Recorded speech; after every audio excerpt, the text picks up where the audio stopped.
If you are looking for no cost or low cost entertainment in the Phoenix area, then I got a gem for you today. So we're gonna take a tour of the McCormick Stillman Railroad Museum and what my son affectionately calls the Train Museum. This is a really cool little park that's free to enter if you don't do any of the attractions. You don't have to spend any money. They do have a little train that you can ride that costs about $3 a person, as well as an old-fashioned carousel. I believe it's the same price. They also have some parks and cool things to hang out at. So we're gonna go inside and check it out, so stay tuned.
I've been told that I'm the bandit and that I need to stay in jail.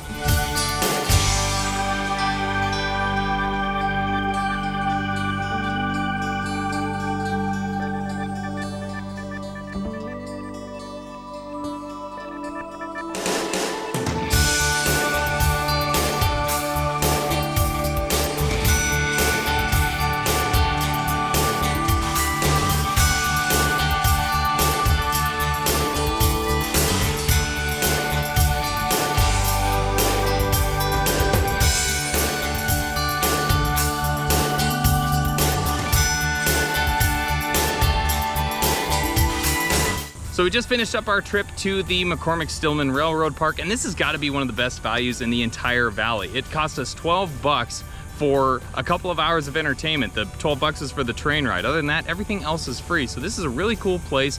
They do a lot of cool seasonal things too. Halloween, they decorate the whole area and spooky stuff and make a haunted train ride, so that's really fun. They have a really big Christmas light display in the wintertime, and they even do some summer festivals, like they bring in some bounce houses and water slides. Lots of cool things at this park, so it's definitely a great thing to check out. And again, a lot of it's free. 12 bucks for a family of 4 like us to ride the train, and I believe it's $3 each to ride the carousel as well. That was closed today, so we didn't get a chance to ride it. It was undergoing maintenance, but a really great value. So thank you guys so much for watching. Again, if you like this content, please give me a like, subscribe to the channel. I'll see you again on our next adventure around the valley.